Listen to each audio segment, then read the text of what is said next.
And our lead story this morning, the BJP has announced the first list of candidates for assembly polls in Madhya Pradesh and Himachal Pradesh, which will be held later this year. And this is the first time, interestingly, that the BJP has announced the names of the candidates even before the Election Commission of India has announced the poll dates. In fact, the party has announced 21 candidates for the 90-member Chhattisgarh Assembly and 39 for the 230-member Madhya Pradesh Assembly.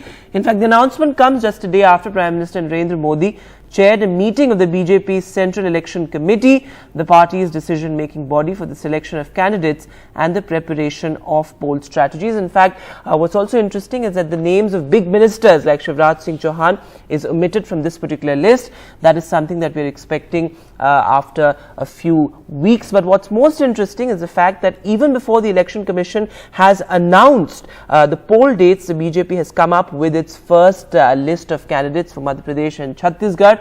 Of course, Madhya Pradesh, the BJP is looking to make a comeback despite what many have cited as anti-incumbency. And moving now to a very special conversation in an NDTV exclusive interview, Union Petroleum and Gas Minister Hardeep Puri talks to NDTV on whether the government is planning any action to bring down LPG prices at a time when the Congress is promising LPG cylinders at subsidized rates. He also talks at length about the Prime Minister's Mission 2047. Vasudha Venugopal has this interview. Mr. Puri, the price of LPG cylinders, is it a concern? Because, it's also become a political subject because in this whole guarantee ecosystem of the Congress, the party is promising LPG cylinders at reduced rates. It did the same in Karnataka, Himachal Pradesh. So is there any... No, let me place a perspective to you. When we talk about affordability, which means we are subsidizing, okay? A subsidy on gas cylinders, even at any given point of time, including today, is not less than 9,000-10,000 crores per year, maybe a little less or maybe a little more. What is involved in this? Our companies took, during this period, they incurred a loss of 28,000 crores. So we reimbursed 22,000 crores to them. That is our style of doing it. We take the rap, we take the consequences, and then we do it. There's another style of doing this, which is the current Reverie brand of politics. You promise, now you might reach a stage, I won't name the state, where anybody will pay anything for electricity. But where is the money going to come from? The Congress, during the years that they were in power, 2004 and 14, very interestingly, they were faced with a problem like this. So what they decided to do, they decided to float oil bonds. So I think the oil bonds were 1,41,000 crores. And you know how much we are paying back now? 3,50,000 crores. So the submission I make to you is it a political issue? Well, I'll tell you, the guy who came in wearing a har of tomato, so, it's a graphic thing. So I joked with him. I said, oh, cylinder bhi gale mein dal ke le aate. He knew I was pulling his leg. But seriously, government will make all efforts, including bringing the price of the gas cylinder down. We are already providing one subsidy of 200 rupees per cylinder. But more than that, do you know during the pandemic, the government supplied 3 cylinders free. That's why, and cylinder consumption, including amongst, and these are only for economically weaker section and those who live below the poverty line. The consumption has gone up from 3 cylinders to 3.71 cylinders, and 4 cylinders is what an average consumption should be. I take your point. Gas cylinder prices,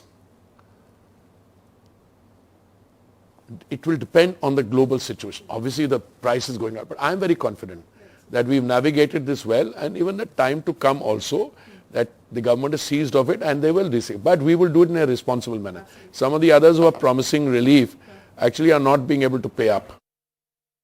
And well, moving now to the Supreme Court, strong observations while hearing a bunch of petitions challenging the release of the convicts in the Bilkis Bano rape case. In fact, the court questioned the Gujarat government as to why these convicts got selective benefits while it was hearing a series of petitions on the untimely release of these 11 men convicted for raping Bilkis Bano and also slaughtering her family during the 2002 riots. In fact, the judges said that the Gujarat government is on thin ice as far as the grant of premature remission is concerned. But the bench said that the convict's death penalty was commuted to life imprisonment. And given that it was commuted to life imprisonment, how could they be released in just 14 years after serving 14 years? That was the Supreme Court's questions. In fact, it also talked about how other prisoners are not given the relief or release, and the Supreme Court also asked for data whether this rule of giving a chance to hardened criminals to reform by releasing them after 14 years is being actually applied to other prisoners as well, in a sense observing that why this special provision was actually given out to the 14 convicts in this particular case.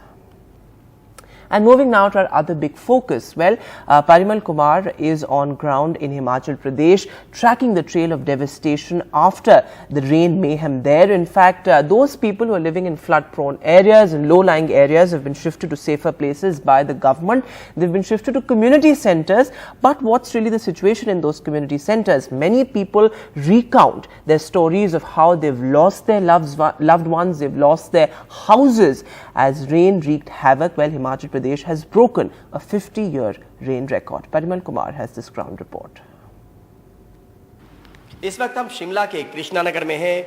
ये वही जगह है जहां पे करीब 6-7 मकान जमींदोज हो गए, गिर गए, और उसके बाद जो उस इलाके के मकान थे जिनको ये माना गया कि खतरनाक हो सकते हैं, उस पर रहने वाले लोगों के लिए सरकार ने फिलहाल कम्युनिटी सेंटर में इंतजाम किया है, जहां पे अपने घर के छतों को छोड़कर फिलहाल ये कम्युनिटी सेंटर में है। पिछले 3 दिनों से इनको यहाँ पे रखा गया है ताकि कोई अगर मुसीबत और खतरा आए तो उस दायरे से ये लोग दूर रहें।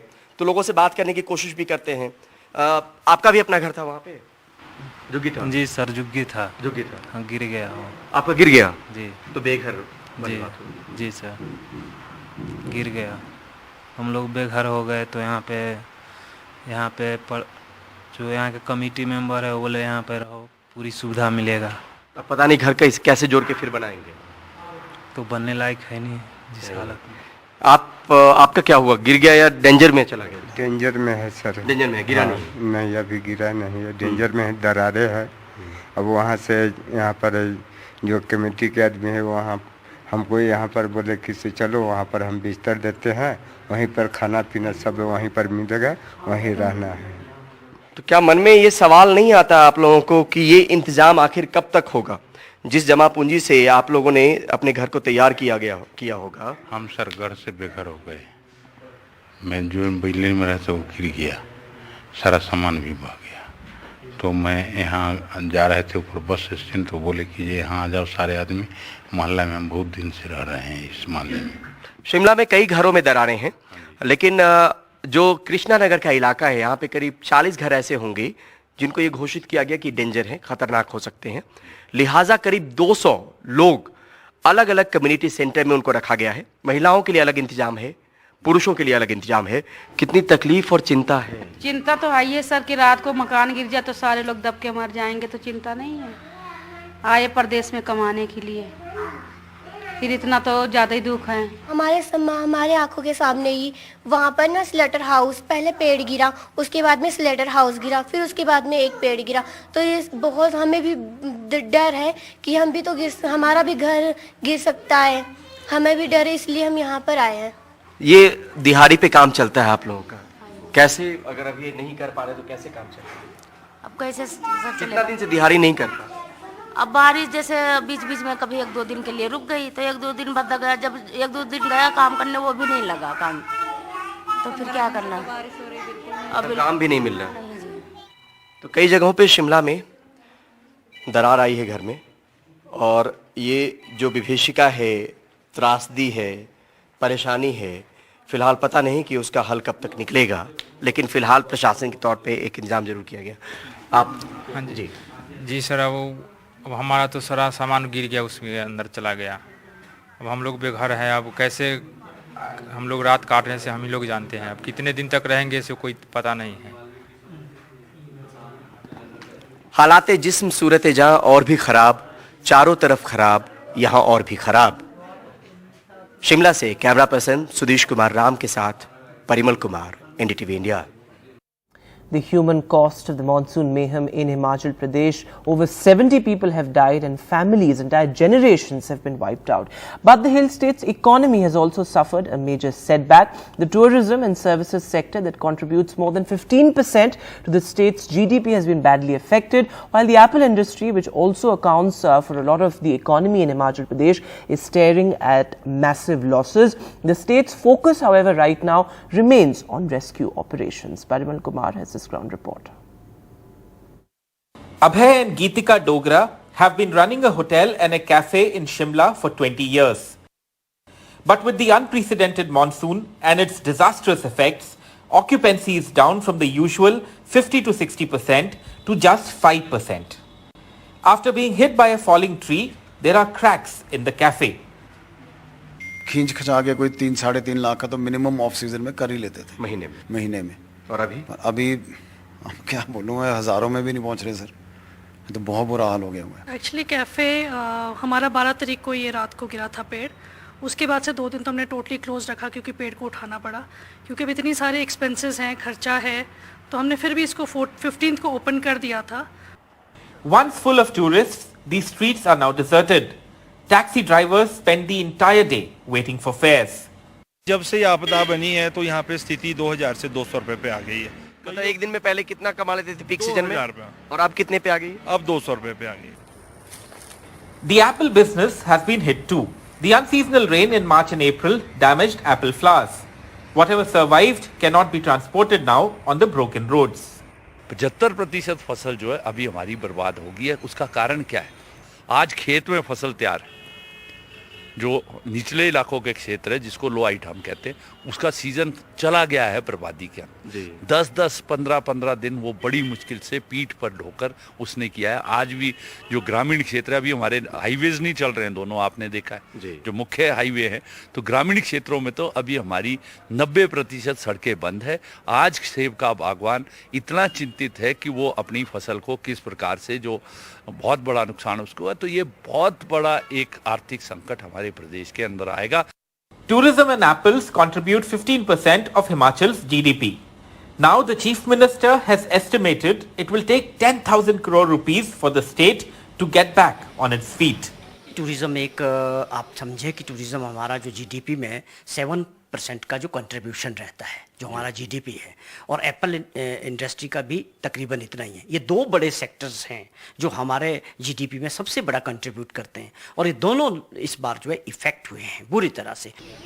The economy needs help too to recover in Himachal, but all the residents and the government can focus on now is rescue and shelter. With camera person Sudesh Ram, VD Sharma and Parimal Kumar, Bureau Report, NDTV. So, well, the state that was just recovering from the impact of the flash floods last month has suffered losses worth hundreds of crores. But neighbouring Uttarakhand is also facing devastation due to the heavy rainfall and landslides. Near Dehradun, 26 families have been left homeless after a landslide destroyed their homes. Similar weather is expected to prevail till August 20th, and it's not just houses but also agricultural land that has been damaged. NDTV's Kishore Rawat reports from the ground.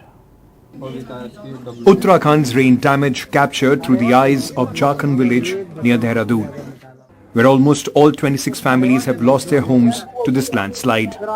The road to the village almost washed away. Mahipal Negi has suffered the most damage in Jharkhand village. All 4 homes of his extended family have been damaged. 4 मकान है, पूरा ही ध्वस्त हो गया है। कुछ भी घर से कुछ भी नहीं निकाल, बदन पे जो कपड़े हैं वही निकाल पाए हैं। People from the village are slowly moving their belongings to other locations. Many had tears in their eyes when NDTV's team visited the area. Not only have homes been damaged, but agricultural land has also been destroyed by the landslides. ये हमारा घर था, यहाँ पे हमारी ये जमीन भी थी, ये बैठी है यहाँ से, और हमें तो 3 बजे पता लगा, और तब हम यहाँ आए, और फिर उसके बाद जो है जब यहाँ आए तो यहाँ देखा तो सबके घर खाली कर रहे हैं। जाखन गांव में है, विकास नगर का क्षेत्र है, और जहाँ पर पूरी तरह से गांव एक लैंडस्लाइड की जद में आ गया, और ऐसे ही गांव उत्तराखंड में बहुत सारे जो लैंडस्लाइड की जद में है। रोड जो थी ये पूरी धंस चुकी है, पूरी तरह से एक गांव था पूरा धंस चुका है और इसको अब यहाँ पे लोगों को हटाया जा रहा है। Local administration teams have reached the village and are surveying the damage to make an assessment. पिछले कई दिनों से चल रहा था, लेकिन कल ज़्यादा हुआ। गांव के कोई इसमें हताहत नहीं है, गांव का कोई नागरिक, और लगभग 10 घर हैं जो पूर्णतया डैमेज हो चुके हैं और 7 के करीब काऊ हाउसेज हैं। SDRF की 2 टीमें यहाँ लगी हुई हैं, वो गांव वालों की मदद कर रही हैं। आज थोड़ी स्थिति ठीक हुई है, आज सिंकिंग नहीं हो रहा है, तो उनके सामान निकालने में उनकी मदद की जा रही है। With Kishore Rawat, Bureau Report, NDTV. So, well, the impact of climate change here and now. Are we prepared? Is a big question. We'll take a short break now. News continues on the other side.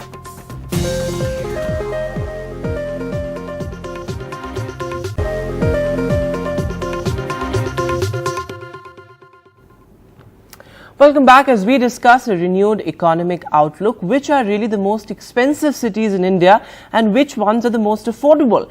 Well, leading property consultant Knight Frank has come up with a new report. Priyanshi has the details. Ahmedabad is the most affordable Indian city to live in, according to a new report released by Knight Frank India, which is a leading property consultant. The affordability index released by Knight Frank measures living affordability based on the EMIs a resident in a city has to pay if they get a house with a home loan, divided by the total income of an average household in that city. So let's look at the affordability of 8 cities that the report studies. First, the most expensive city to live in is, no points for guessing, Mumbai.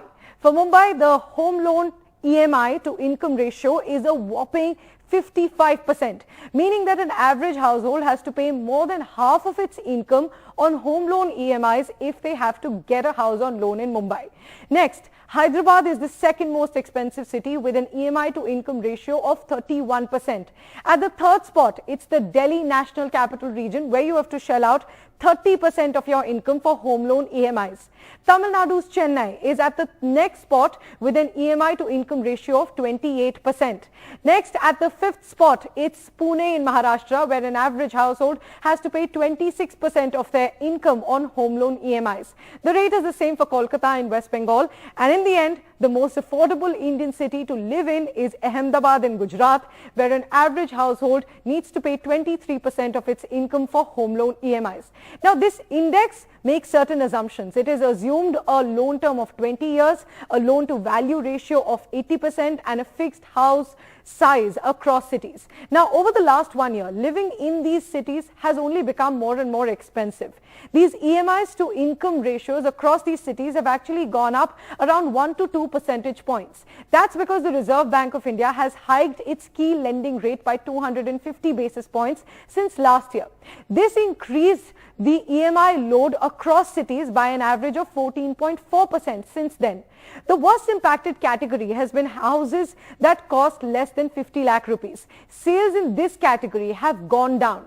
That's because the report says that home buyers in this segment have a much higher dependence on home loans and are therefore more sensitive to rate hikes compared to the mid and premium segment. So they can no longer afford home loans with these higher EMIs. So many of them are not able to afford buying houses in these cities. But on the other side, the demand for mid and premium segment has been consistently outperforming. The sales for houses costing 50 lakh to 1 crore rupees in these cities has gone up to around 59,000 units this year, while the sale for premium houses costing over 1 crore rupees has gone up to around 47,000 this year. There you can see in that graph, the first graph shows you how the demand for the low segment of houses costing less than 50 lakhs, that demand has been going down. But on the other side, in the mid to premium segment, houses costing 50 lakh and above, the demand for those has been consistently rising.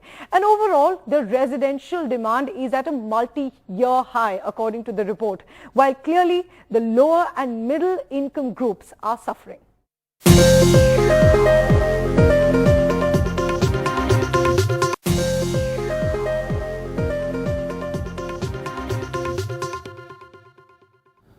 Welcome back. The Kaveri water sharing issue has resurfaced again in Karnataka and Tamil Nadu. It's been an issue with the two states for decades now. In fact, now the focus of the issue really is over the water released. In fact, the Tamil Nadu, the state, has moved the Supreme Court. This as Karnataka releases less water, and Karnataka says that it's a distress here and crops need water.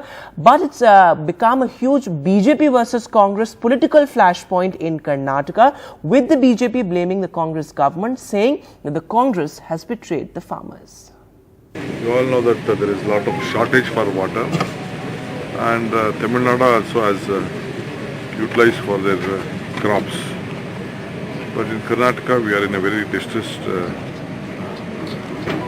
position is there due to non-availability of water, and we are facing a lot of severe drought, especially in those areas. Now we are appealing to the authority to reconsider the decision, because even for drinking water it will be very difficult. So I think we are already in the process of requesting the authority to reconsider whatever the decision has taken place on the release of water.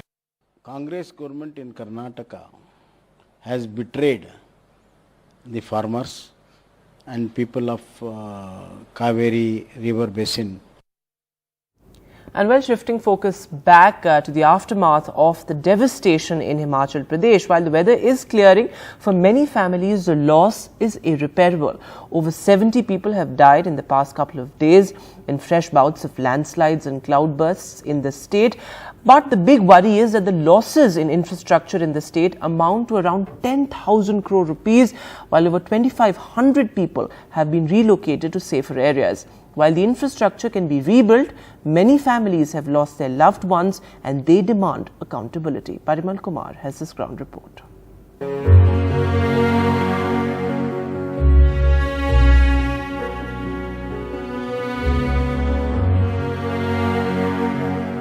बादल गरजने की आवाज़ आई तो फिर जैसे ही एकदम से उठा मैं, तो पापा की आवाज़ सुनाई दी कि मेरे को बचाओ।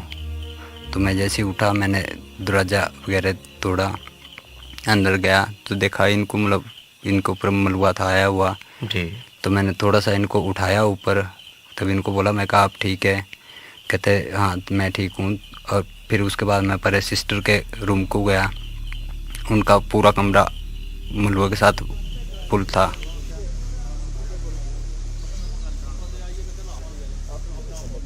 फिलहाल हम शिमला के पास समर हिल में हैं और ये जो ट्रैक आप देख रहे हैं, ये ट्रैक दरअसल उस टॉय ट्रेन का ट्रैक है जो कालका से शिमला के बीच में चलती है।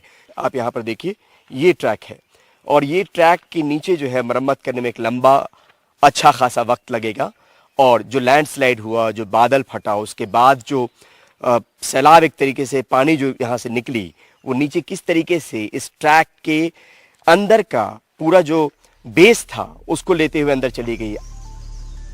पानी का जो पूरा एक धार चला, उसके बाद इस ट्रैक के नीचे की जमीन तो गई ही, सामने में नीचे मंदिर जो है वो पूरी तरीके से चला गया। वहां एनडीआरएफ की टीम आपको दिख रही होगी।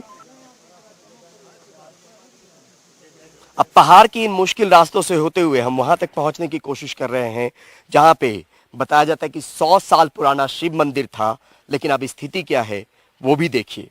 ये जो जगह है जहां पे एनडीआरएफ की टीम लगी हुई है, ये जो आपको मलबे जैसा चीज दिख रहा होगा, दलदल जैसी चीज दिख रही होगी, ये पूरा मंदिर था। कुछ नामो निशान जरूर हैं दीवार के, लेकिन फिलहाल मंदिर नहीं है और वो भक्त नहीं है जो उस दिन पूजा अर्चना करने सुबह सुबह शिव मंदिर पहुंचे थे। हमारे साथ एनडीआरएफ के 14th बटालियन के इंस्पेक्टर नफीस खान है। नफीस जी, ये समझना चाहते हैं कि सबसे पहली चीज़ तो ये कि यहाँ पे कितने शवों को आपने निकाला है? अभी तक 1300 जो है निकाला जा चुका है और कुछ बॉडी पार्ट्स जो है मिले हैं वो भी निकाला जा चुका है जी। और कितने लोग हैं जो क्लेम कर रहे हैं कि उनके अपने इसमें दबे हो सकते हैं? टोटल 21 जो है ऐसा क्लेम हो रहा है कि इनके 21 हैं इसमें। आपके भी कोई अपने हैं? हाँ, मेरे 2 परिवार हैं यहाँ पे किन्नौर से, एक शंकर नेगी और दूसरा अविनाश नेगी। इसी में? हाँ, इसी में। उस दिन पूजा करने आए थे? हाँ जी, हाँ जी। तो अभी 3-4 दिनों से हम लगातार ढूंढ रहे हैं। अभी तक 3-4 दिनों से लगातार आ पा रहे हैं? हाँ जी, हाँ जी। मैं ऊपर गया, दूसरे मकान को ऊपर, जो ब्रदर का मकान था वहाँ पे गया, तो वहाँ पे मेरे को कुछ नज़र नहीं आया।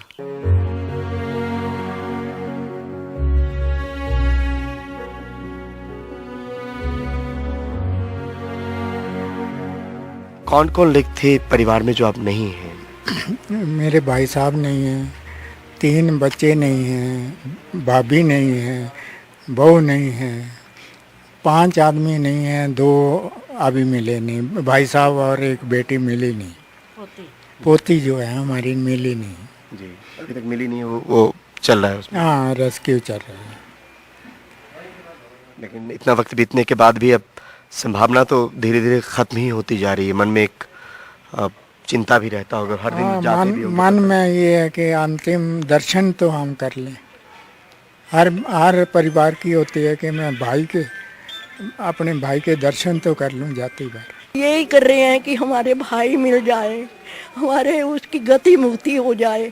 बाकी हम क्या चाहते हैं, उनका तो एक बेटी बची हुई है उनकी जो शादीशुदा है, और क्या बोल सकते हैं। बाकी हमारे को हमारी पीठें टूट गई हुई है, हमारा घर बर्बाद हो गया हुआ है। इस वक्त हम शिमला के कृष्णानगर में हैं। ये वही जगह है जहां पे करीब 6-7 मकान जमींदोज हो गए, गिर गए, और उसके बाद जो उस इलाके के मकान थे जिनको ये माना गया कि खतरनाक हो सकते हैं, उस पर रहने वाले लोगों के लिए सरकार ने फिलहाल कम्युनिटी सेंटर में इंतजाम किया है, जहां पे अपने घर के छतों को छोड़कर फिलहाल ये कम्युनिटी सेंटर में है। पिछले 3 दिनों से इनको यहाँ पे रखा गया है ताकि कोई अगर मुसीबत और ख़तरा आए तो उस दायरे से ये लोग दूर रहें। तो लोगों से बात करने की कोशिश भी करते हैं। आपका भी अपना घर था वहाँ पे? झुग्गी था? जी सर, झुग्गी था। झुग्गी था? हाँ, गिर गया हो। आपका गिर गया? जी। तो बेघर जी, जी सर, गिर गया। हम लोग बेघर हो गए तो यहाँ पे जो यहाँ के कमेटी मेंबर है वो बोले यहाँ पे रहो, पूरी सुविधा मिलेगा। अब पता नहीं घर का कैसे जोड़ के फिर बनाएंगे, तो बनने लायक है नहीं जिस हालत में। आपका क्या हुआ, गिर गया या डेंजर में चला गया? डेंजर में है सर। डेंजर में है, गिरा नहीं? नहीं, अभी गिरा नहीं है, डेंजर में है, दरारें है। अब वहाँ से यहाँ पर जो कमेटी के आदमी है वहाँ हमको यहाँ पर बोले कि से चलो वहाँ पर हम बिस्तर देते हैं, वहीं पर खाना पीना सब वहीं पर मिलेगा, वहीं रहना है। तो क्या मन में ये सवाल नहीं आता आप लोगों को कि ये इंतजाम आखिर कब तक होगा? जिस जमा पूंजी से आप लोगों ने अपने घर को तैयार किया होगा। हम सर घर से बेघर हो गए। मैं जो बिल्डिंग में रहता हूँ गिर गया, सारा सामान भी बह गया। तो मैं यहाँ जा रहे थे ऊपर बस स्टैंड, तो बोले कि ये यहाँ आ जाओ सारे आदमी, मोहल्ला में हम बहुत दिन से रह रहे हैं इस मोहल्ले में। शिमला में कई घरों में दरारें हैं, लेकिन जो कृष्णानगर का इलाका है यहाँ पे करीब 40 घर ऐसे होंगे जिनको ये घोषित किया गया कि डेंजर है, खतरनाक हो सकते हैं। लिहाजा करीब 200 लोग अलग अलग कम्युनिटी सेंटर में उनको रखा गया है। महिलाओं के लिए अलग इंतजाम है, पुरुषों के लिए अलग इंतजाम है। कितनी तकलीफ और चिंता है? चिंता तो है सर कि रात को मकान गिर जाए तो सारे लोग दब के मर जाएंगे, तो चिंता नहीं है। आए प्रदेश में कमाने के लिए, फिर इतना तो ज़्यादा ही दुख है। हमारे आंखों के सामने ही वहाँ पर ना स्लेटर हाउस, पहले पेड़ गिरा, उसके बाद में स्लेटर हाउस गिरा, फिर उसके बाद में एक पेड़ गिरा। तो ये बहुत हमें भी डर है कि हम भी तो हमारा भी घर गिर सकता है, हमें भी डर है, इसलिए हम यहाँ पर आए हैं। ये दिहाड़ी पे काम चलता है आप लोगों का? कैसे, अगर अब ये नहीं कर पा रहे तो कैसे काम चलेगा? अब कैसे कितना दिन से दिहाड़ी नहीं करता? अब बारिश जैसे बीच बीच में कभी 1-2 दिन के लिए रुक गई, तो 1-2 दिन बाद गया, जब 1-2 दिन गया काम करने वो भी नहीं लगा काम, तो फिर क्या करना? अब काम भी नहीं मिल रहा। तो कई जगहों पे शिमला में दरार आई है घर में, और ये जो विभीषिका है, त्रासदी है, परेशानी है, फिलहाल पता नहीं कि उसका हल कब तक निकलेगा, लेकिन फिलहाल प्रशासन के तौर पे एक इंतजाम जरूर किया गया। आप? हाँ जी जी सर, अब हमारा तो सारा सामान गिर गया, उसमें अंदर चला गया। अब हम लोग बेघर हैं, अब कैसे हम लोग रात काटने से हम ही लोग जानते हैं। अब कितने दिन तक रहेंगे इसे कोई पता नहीं है। हालाते जिस्म सूरत जहां और भी खराब, चारों तरफ खराब, यहाँ और भी खराब। शिमला से कैमरा पर्सन सुधीश कुमार राम के साथ Parimal Kumar, NDTV India.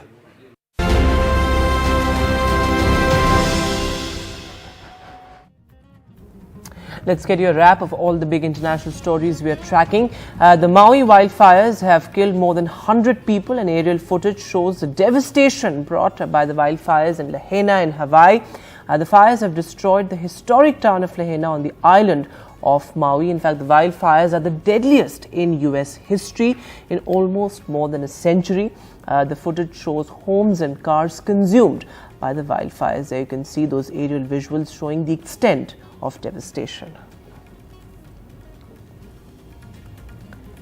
In fact, residents of the capital of Canada's Northwest Territories have begun fleeing after an approaching wildfire on Thursday in long convoys, while air evacuations were also underway for those who could not leave by road. This is the latest chapter in Canada's worst fire season on record. In fact, the fire was within 16 kilometers of the northern edge of Yellowknife, and people in the 4 areas of the city of 20,000 at the highest risk were told to leave as soon as possible.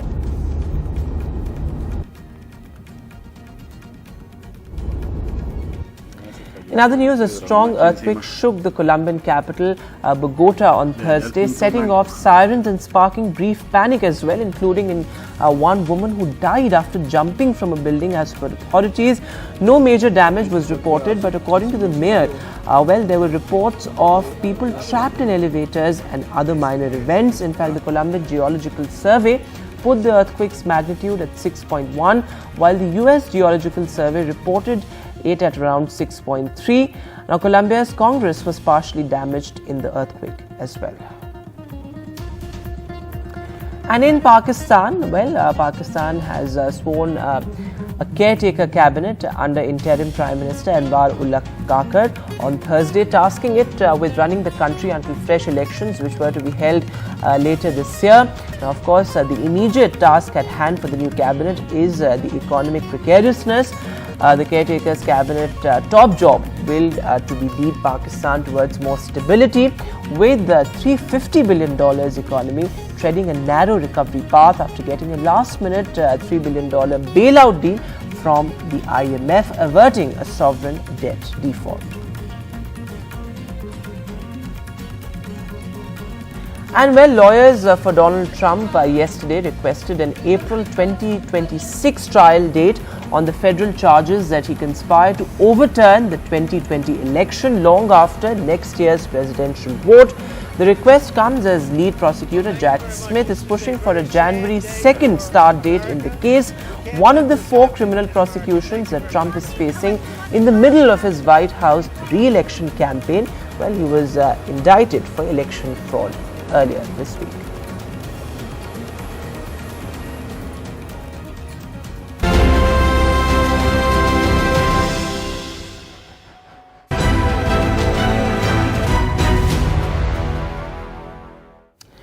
And the latest in India's space odyssey, the countdown to Chandrayaan-3's moon landing is on, with just a week left for the Vikram lander to make a landing on the surface of the moon. The Vikram lander has separated from the spacecraft successfully, and the lander is expected to undergo a deboost, that is a slowing down before its landing on the 23rd of August. In fact, the deboosting is expected today. But here's a report on the journey so far.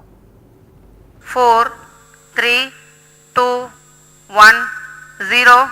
Chandrayaan-3 was launched on the 14th of July 2023 from Sriharikota using the launch vehicle Mark III. Normal.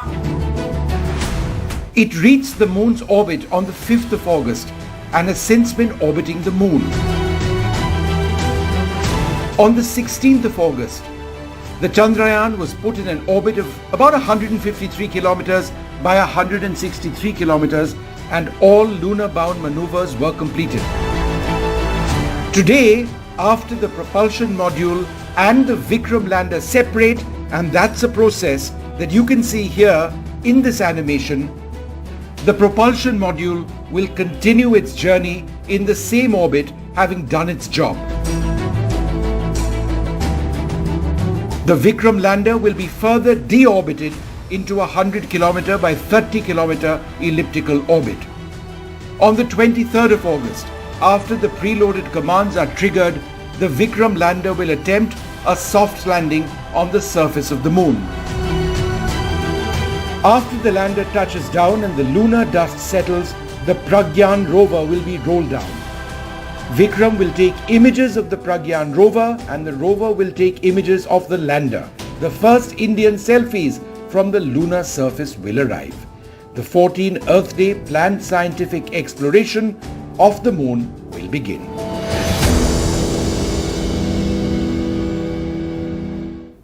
So, well, what a moonshot there in India's space mission. But we're heading into the weekend, so what to watch, what not to watch. Arun Singh will be up with a wrap of the entertainment news on the other side. Stay tuned.